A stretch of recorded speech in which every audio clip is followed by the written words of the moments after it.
Bill Maher calls Larry David's mockery of his Trump dinner insulting to 6 million dead Jews. Bill Maher has branded Larry David's mockery of his White House dinner with Donald Trump, in which he compared the president to Hitler, insulting to 6 million dead Jews. Earlier this week, Curb Your Enthusiasm star David wrote a New York Times guest essay entitled, "My Dinner with Adolf," and, while the Seinfeld co-creator never mentioned Maher by name, it was clear he was referring to the real-time host's recent revelations about his evening at the White House.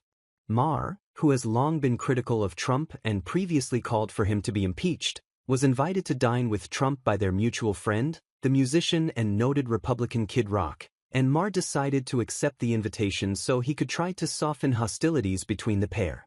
"There's gotta be something better than hurling insults from 3,000 miles away," Maher said, before revealing his surprise at the fact he enjoyed Trump's company.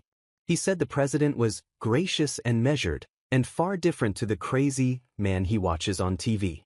David appeared to respond with an essay that recounts a fictional fawning dinner with Adolf Hitler, the most reviled man in history, that parrots much of Maher's language about his meeting with Trump.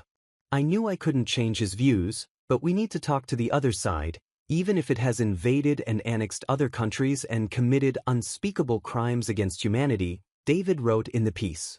Maher was not happy with David's comparison, telling Piers Morgan and Censored, "I must say, come on man, Hitler, Nazis?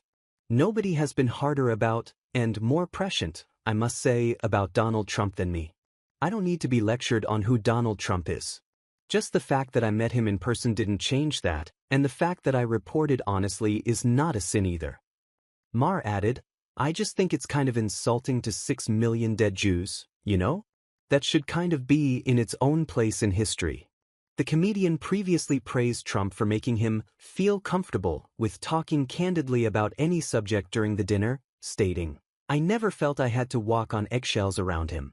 Honestly, I voted for Clinton and Obama, but I would never feel comfortable talking to them the way I was able to talk to Donald Trump. That's just how it went down. Make of it what you will." Maher, reporting exactly what I saw over 2.5 hours, went on, "A crazy person doesn't live in the White House. A person who plays a crazy person on TV a lot lives there, which I know is F*** it up. It's just not as F*** it up as I thought it was. I get it. It doesn't matter who he is at a private dinner with a comedian. It matters who he is on the world stage. I'm just taking it as a positive that this person exists. Because everything I've ever not liked about him was, I swear to God, absent." However, Maher admitted he still has negative feelings about the president's administration, but said that Trump gave him a generous amount of time and showcased a willingness to listen and accept me as a possible friend even though I'm not MAGA, which he said was the point of the dinner. The host also hit out at those who criticized him for accepting the invitation, stating, "To all of the people who treated this like it was some kind of summit meeting, you're ridiculous. I have no power, I'm AF***Angie comedian and he's the most powerful leader in the world." He continued, "I'm not the leader of anything, except maybe a contingent of centrist-minded people who think there's got to be a better way to run this country than hating each other every minute."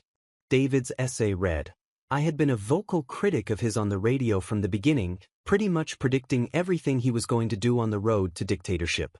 No one I knew encouraged me to go. He's Hitler. He's a monster. But eventually I concluded that hate gets us nowhere." David called Hitler surprisingly quite disarming in the imagined meetup, stating, "I realized I'd never seen him laugh before. Suddenly he seemed so human.